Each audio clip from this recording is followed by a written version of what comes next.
Hi, Mr. Goldthwait, good to see you. Hello, Ben. It's great to be here.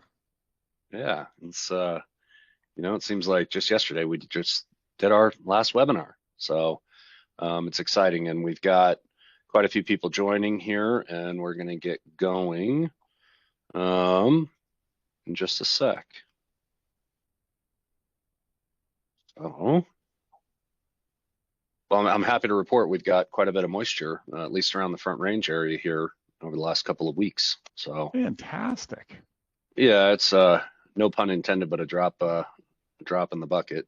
But we need a Well, lot you're in more. good company. I was talking to a colleague in London yesterday, and he said that over the weekend they got an alert on everyone's phones in all of the UK. It essentially was outdoor fires are banned. This is in the United Kingdom, which is, you know, arguably the greenest place on the planet. Um, Outdoor fires are banned because they're in such a drought. Everything is burnt to a crisp. Yeah, So, it's getting scary out there. mm, Well, hopefully we can inundate people with some great news today, or at least some not terrible news. But thank you yeah, everyone for joining. Ben Mendenhall, I'm the administrator for the Centennial State Liquid Investment Pool. This is our quarterly webinar. We appreciate everybody tuning in today to hear the soothing sounds of Will. Will Goldthwait is our client portfolio manager, the hired investment advisor for so that's Centennial State Liquid Investment Pool by the Board of Trustees. And with that, I'm going to hand it over to Will. We've got a few housekeeping items, and then we'll get going. So go ahead, Will. yeah. Thanks, Ben. Great to be here. Good to talk with y'all once again. I do have to go through my disclaimer here. My compliance department loves it when I read this. So this webinar is for the intended confidential use of Centennial State Advisors, CSLIP, and State Street and their clients and prospects. It's not open to the press. Any review, dissemination, or distribution or copying of this webinar is strictly prohibited. Comments made by me, Will Goldthwait, and Ben Mendenhall are our opinions and not that of our respective firms, and the comments should not be constituted as investment advice or analytical research, and should not be relied upon as such. And we're recording this on August 20th at 2:02 Mountain Time. Excellent. One last housekeeping item for the attendees is we do have a poll question that we'll unleash at some point during the webinar. But thank you again for attending. And feel free to chime in with questions or hit the chat, and we'll do our best to read those as we come through. But we always try to save time at the end for the brave souls that want to ask a question. So, Will, a pleasure again to see you.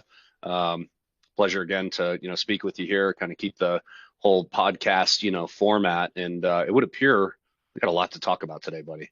I guess a good spot to start would with all the several meetings into Chair Warsh's tenure. What if anything has changed at the Fed? Okay, so Chair Warsh has had two meetings, two press conferences, and he was noticeably less vocal than his predecessors, both Yellen and Powell, and that's intentional. He is intending to say less. He is intending to significantly cut back on forward guidance, and he wants to see the market's reaction to that. And I wrote my commentary, for the month of July, which Ben, you were able to distribute, and thank you for that. And I'm defending Warsh in this approach. And I think there's a lot of talking heads on 24/7 networks that are trashing him and saying that this new communication style is unsatisfactory and it's inconsistent with what the Fed has been doing, and that Chair Warsh needs to be more vocal and needs to tell us more about what he's thinking. And I completely disagree. I think Chair Warsh is taking us back to a pre-2009 environment, pre-2008 environment, and rightly so. What happened from 2009 until really 2020 or even 2021, and arguably up until most recently, was that the Fed was trying to tell us everything that they were thinking and going to do in order to give markets clear direction on where Fed policy would be. The problem was that with that is they were boxing themselves into a corner. In other words, they were telling us what they were going to do, but then when information changed, they had to all of a sudden do some surprise things. And 2022 is the most notable example and the most severe example of when they had to raise interest rates dramatically, 525 basis points in a span of 14 months. And then everyone hated on them for doing that. So what Warsh is trying to do is he's trying to say, I want you, market participants, to price the market according to what you think policy rates should be and where term premium should be and where credit spreads should be and where market rates should be, and stop listening to us. Make your own decisions. I really like this. I like this approach. As I said, it takes us back to the future, right? Where we are going to essentially have to let the market decide where rates are going to be based on what's going on, and then the FOMC can decide. Now, one thing we learned, Ben, that's pretty important from yesterday's minutes is that there was not just 3 dissents, there was 4 more dissenters, but they were non-voting, so it didn't get recorded. So that's a total of 7 people that thought the Fed should raise rates at the July meeting. That's very important because when you're sitting in that room and you're debating and discussing, there's 19 participants and 12 voting members on that FOMC board. So if you've got 7 of them that think interest rates should have been hiked, then that's pretty telling about what might happen in September or even later this fall. So overall, I'll pause there and turn it back to you, Ben. But overall, for me, this feels like the Fed is setting itself up to raise rates at the coming meetings. Interesting. We're hearing quite a bit of that. In fact, I was speaking with some local economists today that are seeing even a more aggressive approach, possibly by the end of the year. And there may or may not have been a friendly wager on some coffee placed on when that actually happens. We can get into that a little bit later. But if you had one chart to kind of describe the rest of 2026, what would that be? Okay, one chart to describe the rest of 26. Oh man, that's tough. Of course, we're going to watch inflation, right? So if I'm going to watch one chart, I might watch, WTI or Brent crude. But honestly, I don't think that's the chart I'd watch. You know what? The chart I would watch is long dated corporate bond spreads. We recently saw that Amazon was trying to price 30-year debt. The secondaries were trading at 80 basis points over treasuries. The new issue that they wanted to bring had to come at 120 over. So a 30 basis point new issue discount or premium, depending on who you are. If it's Amazon, it's a premium. If it's an investor, it's a discount. That is a really big secondary market to new issue premium adjustment, 30 basis points. So we know that credit spreads are tight, and rightly so. Bank earnings have been solid. Corporate earnings have been solid. Companies are doing well in this market. This AI CapEx spend has been significant, and it's been very beneficial for a lot of economic activity in certain parts of the company where they're building data centers, where they're trying to generate more electricity. And that's been very beneficial. And we're seeing that. We're seeing that in earnings numbers. We're seeing that in market activity and economic activity. Couple that with the energy price spike due to the war, and we've got an inflation problem, right? So you've got people that are making money due to this build out, due to this construction, this AI CapEx super cycle.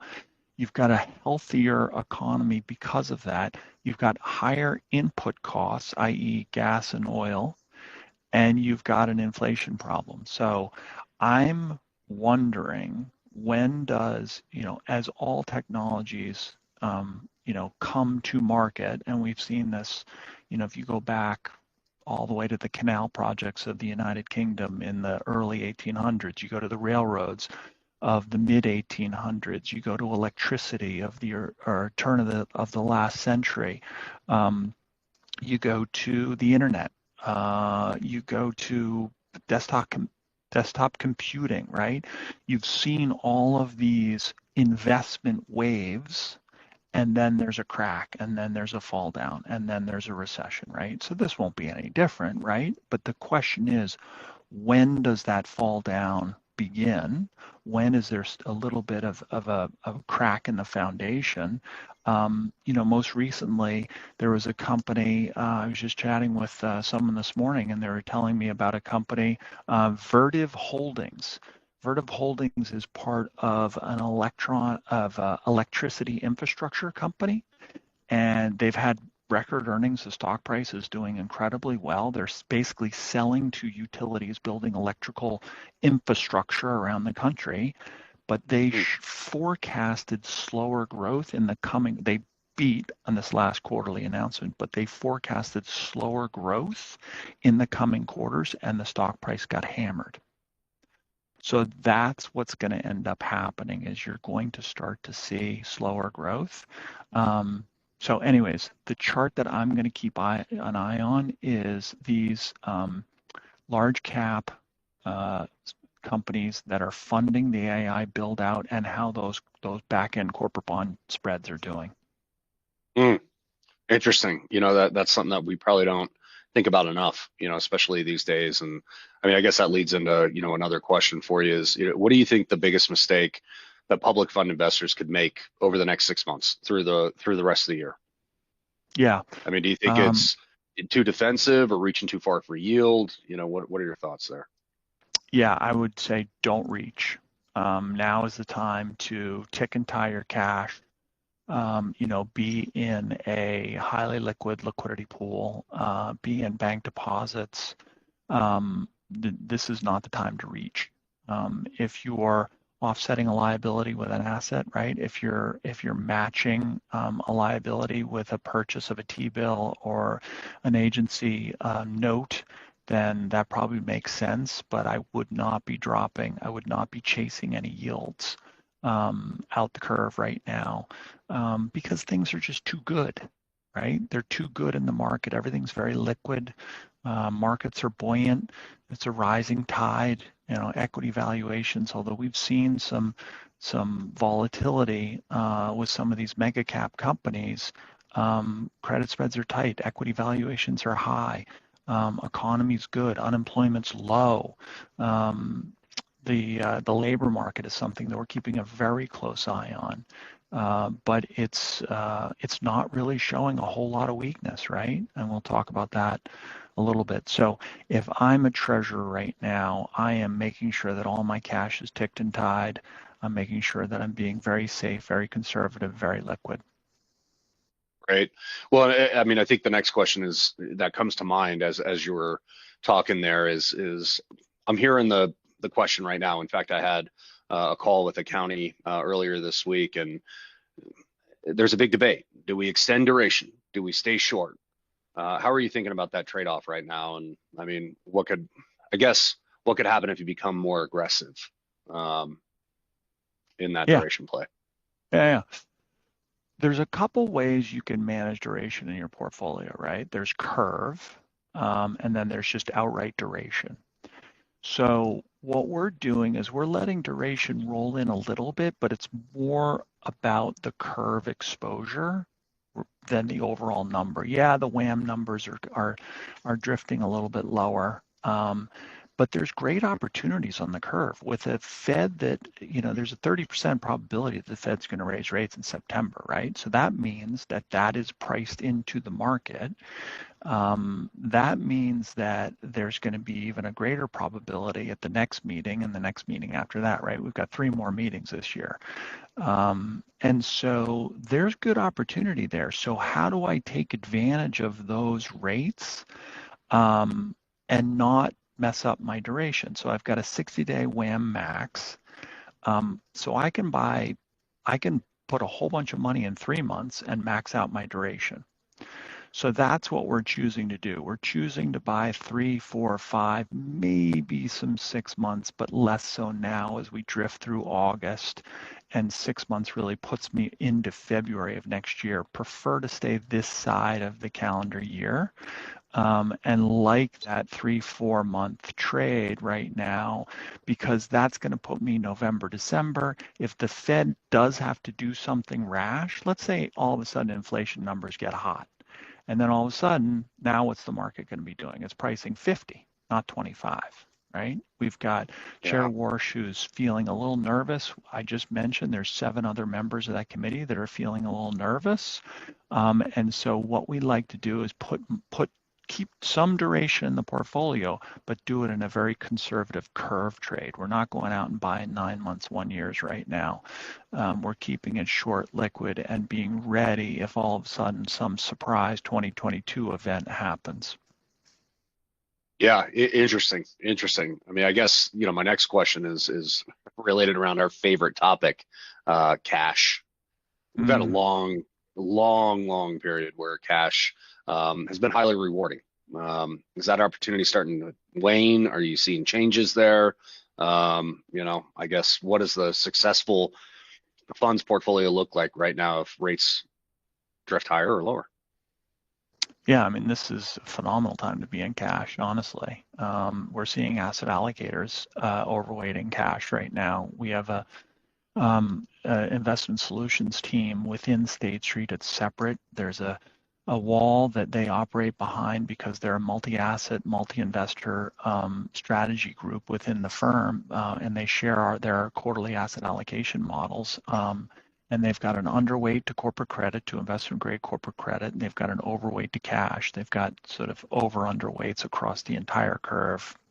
U.S. equity, international equity, high yield, loans. They've got, they run the whole gamut, inflation protected, et cetera. But I just thought that was very interesting that they're overweighting to cash right now. And cash is yielding 3.5 plus, right? Your sort of bottom of that yield is 3.5, with target rate range 3.5, 375, appearing as though it's biased to go higher. And so there's a lot of people that feel very comfortable just sitting on that cash and waiting for the opportunity. It's also interesting. I was talking to the head of our equity trading group this morning, and Bill Dudley wrote a very interesting op-ed piece on Bloomberg this morning. I recommend everyone take a Google for it and give it a read. But he's looking at the Warren Buffett indicator, which is the total market cap, like total Wilshire 5,000 market cap versus nominal GDP. That's at all-time high.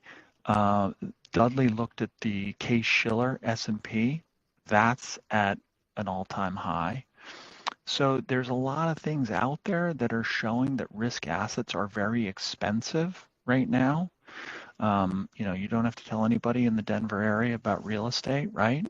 It's still very expensive. And so for me, sitting on additional cash and waiting, sometimes that wait is years, right? It's Yeah. not months, it's not quarters, sometimes it's years. Berkshire Hathaway's been sitting on a supersized cash position for a long time. But when those opportunities come, it's very nice to have that, bird in hand, as they say. Interesting. Well, and it's probably a good time to talk about money markets. From my perspective, they've been, what's the right term? Probably remarkably calm in many ways. What indicators are telling you that, kind of the plumbing, if you will, is healthy?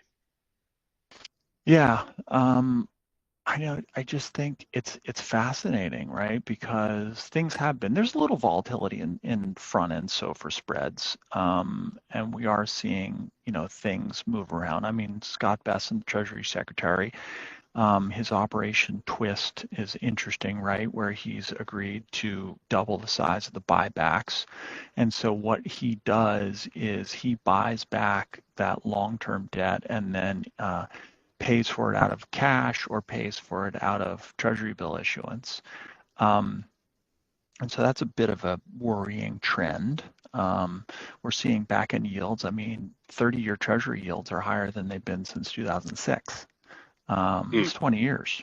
So that's something that we're keeping an eye on. But overall, the plumbing is flowing. It's working. Um, you know, we're always keeping an eye on liquidity conditions. We are very cognizant of the amount of repo financing that needs to be done on a day-over-day basis, but right now it's getting done. The Treasury is issuing an extraordinary amount of T-bills, and so we're keeping a close eye on that. But right now, for us as an investor, having that excess supply of Treasury bills has been wonderful. Who doesn't love buying short bills? Makes you sleep really well at night. So that's something that we really like. So very calm. Um, but as my conversations with the head of our equity trading were this morning, there's a lot of people standing near the exit. There's a lot of people. So everybody is nervous in this market, and you can see it in sentiment indicators, you can see it in hedge fund flows, you can see it in all sorts of behavior in the marketplace that a lot of smart people, much smarter than me, keep an eye on. And there's a lot of people that are standing near the door. And so when that happens, when that disruption happens, not everyone's going to be able to squeeze through that door. So we have to be Mm. prepared for that. And that's why it sort of takes me back to one of your other questions, Ben. I think now is a wonderful time to own cash. Well, I mean, when do you see cash becoming less comfortable? When are you starting to get antsy? Um, I don't have any problems with the names that we own in the portfolios. In fact, the names that we own in the portfolios are absolutely rock solid. In fact, they're building capital. Like, the biggest exposures that we have in the portfolio, really the only exposures that we have in the portfolio, are the largest globally systemic financial institutions. Um, so these are the largest banks in the world. And we feel incredibly comfortable with those. Our credit research team was on again this month, emphasizing that they're getting to a point where they might have to start returning capital to investors. And they could do that in a number of ways: stock buyback, they could increase dividends, or they could do M&A. And so Interesting. that's the banking sector. So I sleep very well at night, knowing what names we have in the CSLIP liquidity portfolio. And that gives me great comfort. Will we end up seeing, I continue to get asked this question as we're approaching 20 years post-event, but I still get questions around the 2008 type scenario. And given the construct that we have in the marketplace right now, it's almost an impossible event. I know you can't say impossible because anything's possible, but we have a set of rules and regulations. We have a capital structure, a liquidity structure within the banking system that makes it very resilient. And frankly, that's probably what has allowed this cycle to endure for as long as it has. Recall, we've been in a growth cycle since 2009, since we bottomed Yeah. out through that recession. Now, you might say, hey, there was a mini recession in COVID. Yes, but that was a very weird time, right? And it was met with so much fiscal stimulus that it was sort of hard to call that a recession because, frankly, people became wealthier not working versus working, and that was just a very odd time. So I really don't count that. And so when you think about almost being 20 years post that event and having the economic cycle continue, it's a fascinating time. But as I've said, we're also being very cautious on this market, just given the valuations, particularly in the investment grade credit market. Interesting. Well, let's see what the audience thinks. I'm going to send out that poll, Oh yeah. and for the audience, just um, go ahead and click on what you think on the questions on your screen. Do you think the U.S. economy is better, worse, or the same?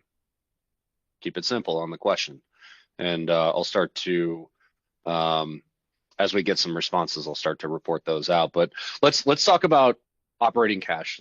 Let's talk about reserves. Let's talk about bond proceeds, right? There's a lot of activity, especially heading into an election cycle here, in Colorado.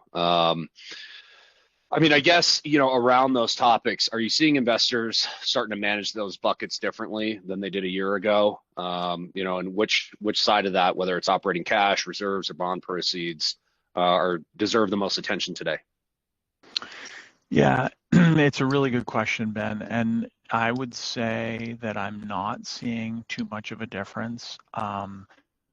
There's still a lot of concern. When I go around and talk to clients, they're always very interested in like what's going on, what are people doing, what are people thinking? They're always kicking the tires, and they Yeah. want to know, what's this municipality doing? What's this county doing? What's this district doing? Like what are people doing? And I will say I have a lot of these conversations, not only in Colorado, but all over the country and frankly, all over the world. I was in the UK this summer. I'm going to be in the Middle East in the fall. I talk to treasurers all over the place. And they continue to come back to the safety and liquidity. And that is really the definition. The only folks that I know that are doing something in duration right now are the technology companies that are awash in cash. The technology companies that are earning so much. Um, but Ben, that like let me flip back to you. You're on the road. You drive all over the state of Colorado. When you're sitting down with folks, what are they saying? Well, I mean, that's a great question, and as I ponder the best response I can give, I'll give the poll questions. 53% of our attendees thought that the economy was worse, and then it was almost a split between better and the same. Better was at 27%, and I'm not sure if you can see those stats on my screen, but the same is 20%. So it's kind of an interesting mix, out there, and none of those opinions, I guess, at this point, after what we've heard, are wrong or right. So that's why we do it. So I'm going to go ahead and end that poll. Yeah, it's like just to comment on that really, really quickly. There's a very interesting dynamic that's going on in the market right now around surveys and behavior. And this is something that the Fed is very aware of. And survey data has definitely come in markedly worse. Um, in other words, people have a darker view of the situation than otherwise behavior indicates. And I think it's a very interesting dynamic. So people are very much doom and gloom when they think about things, but the economic data we're seeing, the growth that we're seeing, um, the inflation pressures that we're seeing are speaking a different, or sorry, excuse me, singing a different tune. And so that's something that I think is really interesting to observe and something that I think is going to be fascinating when Chair Warsh announces the results of the task forces. Recall he's created 5 different task forces to essentially evaluate. One of those task forces is evaluating the data that the Fed is getting to do their analysis and the data that's in the market to do their analysis. And he's going to evaluate, is there a better way to do it? Is there better real-time data that they can be analyzing? So that's going to be something that I'm very focused on what the results of those task forces are going to be. But back to you, Ben. Sorry about that. Yeah, no. I mean, the soothing sounds of will. That's why we do this. So it's very helpful to hear. I mean, listen, let's start with the big problems. The environmental problems here in Colorado, and then we can get into more of the data. Fire and water. So polar opposites, right?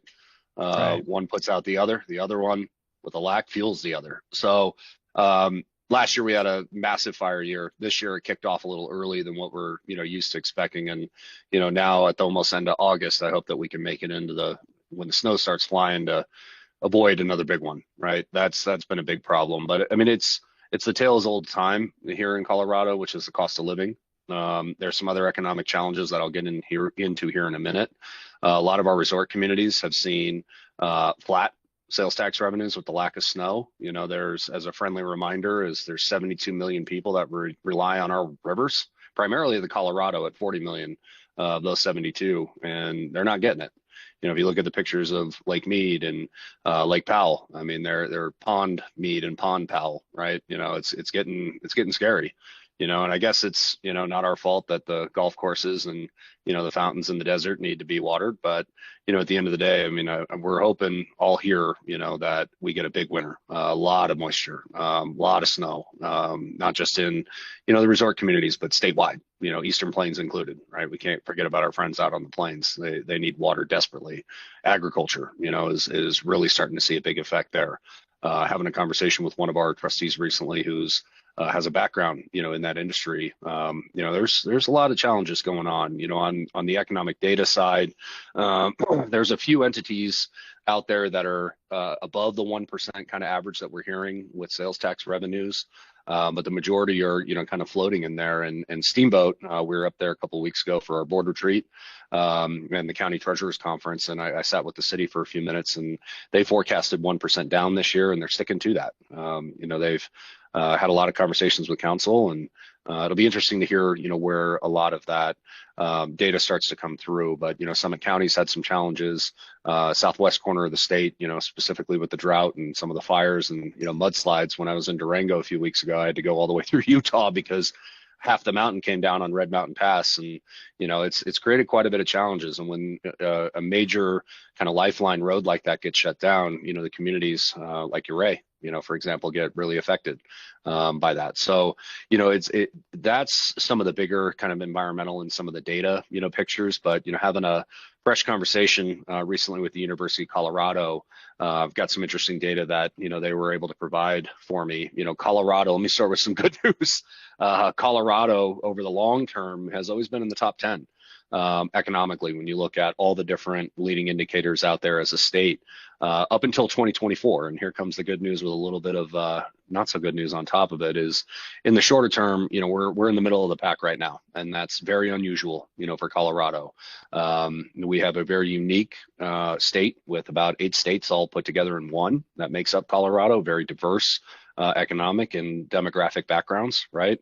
And you know, it's really interesting because right now, you know, we're 17th for GDP, which I found very fascinating, and income growth is 24th when we were, I mean, I think in the top 5 leading up to 2024. But you know, now that the University of Colorado started back to school today, when I was talking to some of these individuals, you know, I always use the analogy that I heard from one of my favorite college professors. He said, well, there's never a party without a hangover, and Colorado's been partying for quite a long time. So I think you know, it's a unique situation that we're in. You know, 44 states out there in the United States recorded growth of less than 1%. We're tracking right in that. Job growth is, you know, very slow nationwide, but also specifically here in Colorado. You know, June year over year numbers, 30%, 37% of the new jobs came in healthcare. That was interesting because over the last couple of years, we've seen local government, you know, really be leading the pack, professional services. And that has seen a dramatic slowdown. In fact, local government, aside from state, and I'll get to that here in a second, local government increase in labor force is flat. And in fact, some of the communities out there, and this is a big topic for a lot of our finance directors, CFOs, county treasurers around the state, is labor. How do you, number one, how do you pay the people enough to live in the communities, right, where they're not commuting an hour and a half, you know, upriver, you know, because usually that's kind of the commute, you know, when you're living outside of these communities. But then also finding people that are fit the job, right, and how much training is involved within it. So the state is still growing at the state government level. 3,700 new jobs were added. You know, within the state, and that's interesting. But you know, what we're seeing, and I mentioned this back in our last webinar in May, is a really slowdown in population growth. The areas of the state that are still growing are Pueblo County, Mesa County, and then kind of North Weld County, North Adams County, and Eastern Larimer County. When you get into areas like Tinmouth and, you know, even all the way out to Fort Morgan, that's where we're starting to see a lot of the growth. But I mean, that's an affordability issue, right? Where Fort Collins is extremely expensive, Loveland, Longmont, anywhere northern Front Range is expensive, and then you get into the Front Range and all the way through Colorado Springs. I mean, it's the cost of living is a problem, and again, you and I talked about this at nauseum over the last couple of months, and the last few times I've seen you. I have a lot of admiration for this generation coming out of college right now that did everything that they were supposed to do. Go to school, get a good degree. You're going to get a great high paying job when you get out. Well, it was a great high paying job 30 years ago. Those wages haven't grown, specifically here in Colorado. So I think that that's, still a big kind of deterrent to what we're seeing out there, and just that disproportionate growth, around the state. Some areas are doing well, some aren't doing so well. Property tax evaluations are expected to be only up 5 to 10%, over the next assessment cycle. So those are some of the trends that we're seeing, some of the trends that the University of Colorado is measuring, and we're just now starting to kick off the business economic outlook cycle. So a lot more data will be coming probably for our fourth quarter webinar. I'll have kind of a good idea of what things are going to look like through the first quarter, but hopefully that wasn't too long-winded of an answer for your question. No, that's great, Ben. So I guess the challenge for municipal treasurers in the state of Colorado is, it's sort of like the mature company cycle, right? You had your growth phase, which started in the late 80s. Everyone's moving to Colorado and just kept going, 90s, 2000s, 2010s. And perhaps this post-COVID period is sort of peak growth, and now people are recognizing. And I can't remember the speaker's name, but I came to the Rocky Mountain AFP and just talking about the fact that Colorado now Denver, ranks up there as one of the most expensive cities in the nation. And so you've reached sort of the pinnacle, right, of being this mature state now, no longer growth oriented necessarily, but much more mature as far as real estate prices are established and stable and high. And so, from a municipal treasurer standpoint, how are they thinking about that from a budgetary standpoint? I would imagine that with the inflation costs that are hitting, whether it's healthcare for employees, whether it's infrastructure projects, whether it's competitive wages, that's got to put a pretty big strain on the municipal treasurer. How are some handling that? Great question. I mean, budgets are strained, and right now a lot of the budget season is underway. A lot of communities are going to be going to council soon with their budgets, and forecasting for the end of the year. And costs are a problem, right? And a lot of the debt issuance that was put off a couple of years ago, oh well, we'll kind of wait for interest rates to come down, we're going to be going into a lower interest rate environment. I always love hearing that, because the prognosticators that can predict the future, I wish I could drink what they're drinking, because I'd probably be on a beach somewhere. But it's waiting is always a bigger cost, right? And now, with going back 6 months ago, 8 months ago, I was having a lot of conversations with local government saying, well, we're going to hold off to issue debt because we are getting advice that rates are coming down and the cost of issuance will be lower. Well, not the case. So, I think that there's strains all over local government in Colorado, from small, medium up to large, as well. And, hopefully we can have some of the attendees here, kind of chime in either on the chat or ask, volunteer some information of what they're seeing in their specific communities. But that gives you a pretty good barometer of what's going on out there. Budgets are strained. If I had to predict for kind of the aggregate Colorado local government budget, regardless of what type of local government, I'd be probably preparing to deliver some bad news that budgets are probably going to be going down. And I guess one to leave it with a silver lining is that interest earnings are, from what we're hearing, they haven't gone down, and we kind of cautioned everybody for that at the beginning of the year. Well, not the case. And interest earnings will probably be a lot stronger than what they had budgeted for last year. So that is one silver lining that I want to leave, with the audience, is that, interest earnings, regardless of where you're invested, are going to remain strong and possibly slightly increase, from what we've discussed today. Yeah, it's a very peculiar, it's a very tough time. And obviously Colorado, like many states, is right in the crosshairs of both the higher input costs, lower revenue. I mean, listen, our nation has a huge revenue to spending problem as we've crossed over 40 trillion in government debt. And it's a real concern. Is like how do you balance that out? What's got to give. So just go to CSLIP for a second here. You've recently crossed the $1 billion threshold. Congratulations on that. That's very exciting. Um, what do you think has been sort of the tell there? And then maybe the second part to that question is, are you seeing a difference in how your conversations have been going from maybe 2 years ago? As you've grown your fund and cash has accumulated, are the conversations dramatically different from what they were 2 years ago? Has the tone changed? Has the input changed?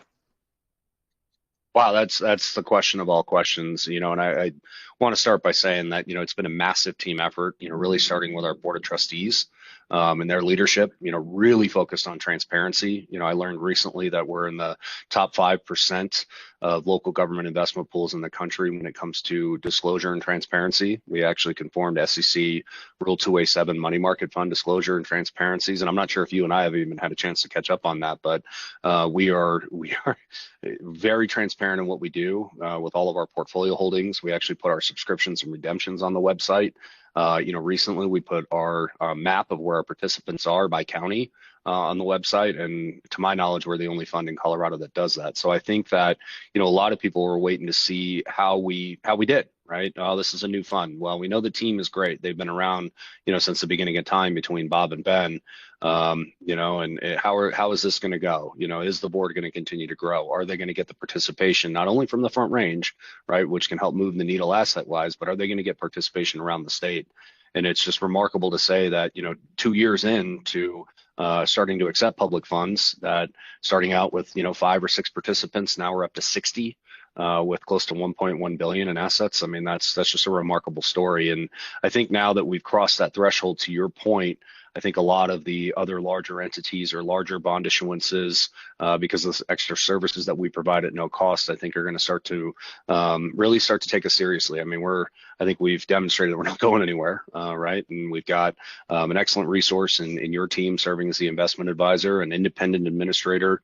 I think there's a lot of components, out there, but also, really focusing on what Mr. Krug and I have always focused on throughout our entire career, and that's providing value to people and not expecting them to, work with CSLIP. Just, hey, we're here to help you. We love what we do. We want to pass along the information. So I think that there's that's what I mean by a big team effort, but really starting with the board and their culture that they have really implemented in our mission statement, treating every local government the same, regardless of where they're at in the state and what size they are and how far they are from Denver. Well, no, they get the same level of service as some of the big guys here. So, I think that that's just been a remarkable story, led by our board chair, Bill Sutter, the CFO of Boulder Valley School District. I think his leadership has just been instrumental, to our growth. And I think that has spread throughout the board of our culture is, hey, let's be more transparent out there. Let's find a better way to do this. And I truly believe that that's starting to resonate. But by no means is this designed to be a CSLIP commercial. But that was a great question. And I'd almost forgot that we passed 1 billion. Almost. Yeah. No, it's great. It's a great story. It's a great story. I see Mr. Farman has asked a question, which I think we can definitely answer. U.S. debt surpassed 40 trillion.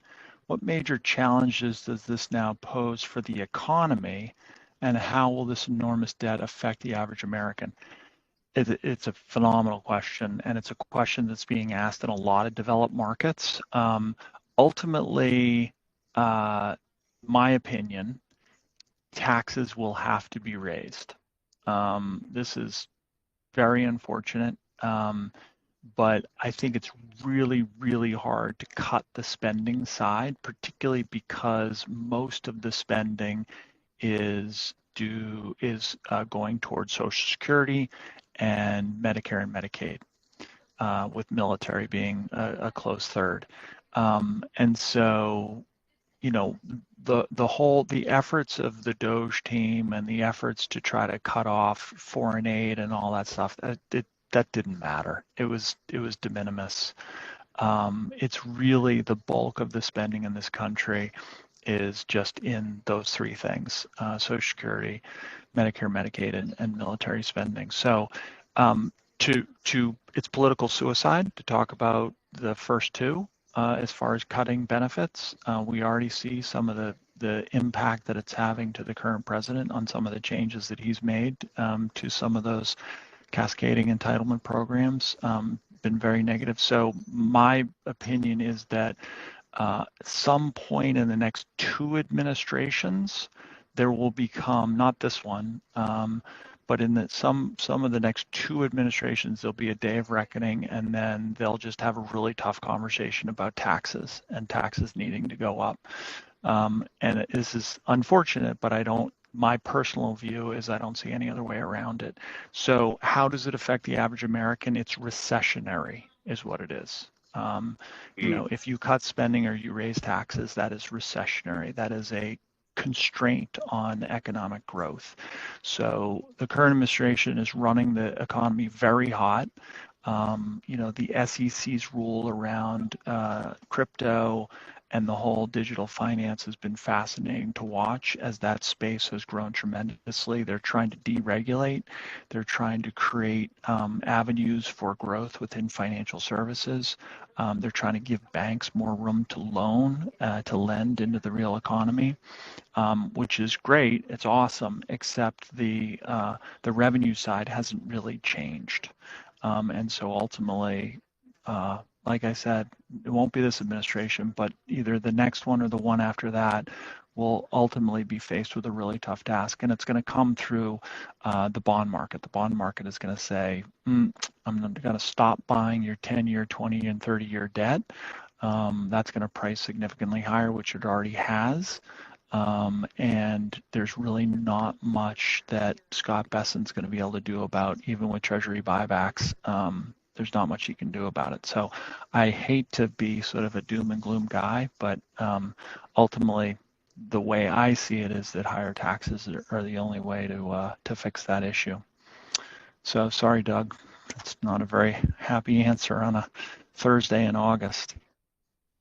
Yeah, well, and Will, I want to wrap this up just with one kind of thought for you, and that's some of the questions that we hear the most when participants come in, and what they're saying, what the questions are before we open it up to questions, and we do want to mention our education event coming up in October, so I want to leave enough time for that. But the biggest question that we're getting right now is, why is your yield so much lower than the other funds? Well, being a newer fund that has now crossed $1 billion, our expense ratio started at 26 basis points. Now we're down to 17, right? And that's been through solid leadership of the board, as well as the administration team finding ways to save the taxpayers' money when it comes to our yield. But when you look at the other funds, I don't know that it's a fair apples to apples comparison, especially when we're at 50% commercial paper, and you look at some of the other ones out there that are either a third higher or double that, right, when it comes to their portfolio composition. So when you look at funds with lower expense ratios and higher commercial paper out there, I just don't know that it's a fair, apple to apple comparison. And I think if you factor in those, we're neck and neck with everybody. But as a friendly reminder to this group, safety, liquidity, then yield, and then take it two steps further: diversification, transparency, right? So I'm almost more of a safety, liquidity, transparency guy these days. But those are some of the questions that we get the most: is why is your yield lower? Well, we're taking less risk. We've got a similar expense ratio to 3 of the 4 funds, but one of them out there has been around forever, and 17 billion in assets. It's hard for us to have that expense ratio. So I think that'll continue to right the ship there. And before we open it up to questions, we are hosting a CPE event on October 1st here at the Colorado History Museum. Will be speaking. So for those of you that have attended and that want to see Will in person, ask him questions in person. He's going to be delivering the soothing sounds of Will at that event on October 1st. We're going to be sending out a lot of notification about that. Again, there will be 5 hours of CPE offered. So for you CPAs out there that need to accumulate your hours before the end of the year, Stay tuned for that save the date, which will be coming out next week. And then you'll see a lot of registration links. We try not to bombard you guys with emails, but that's something that we're really excited about. And to get our NASBA accreditation to provide CPE has been great. And that may translate over into these webinars in the future. We're still trying to work out those details, but luckily we have a wonderful government-focused CPA on staff, Heather Morgan, that's been a driving force of this. So it's great to have that. And with that, that's enough of the commercial about CSLIP. It's really more about the education and transparency, but happy to open it up to questions. If you don't want to chime in, feel free to put something in the chat. We're happy to address it. I can't stress enough that Will and I and our team here in Denver are really focused on helping you and providing that value. So feel free to fire away in the chat, and if we don't see anything, maybe we can get people back to work a little early and maybe get you home before the traffic starts. All right, we'll give it 1 sec. Okay, no brave souls out there, huh? All right. Well, Will, any closing thoughts for anybody on the call? I want everyone to have a very safe and healthy Labor Day. I want everyone to enjoy these last fleeting weeks of summer, and I'm looking forward to seeing you all in October. Thank you for that, Will. And I will close by saying it's just humbling to have the support of 60 local governments around the state that see the value in what we're doing. We cannot thank you enough. And I will end by saying it's my favorite time of year. Let's go Broncos. Have a great rest of your week, everybody. And we'll talk soon. Thanks, Ben. See you later. Thank you, Will. All right. Bye-bye now.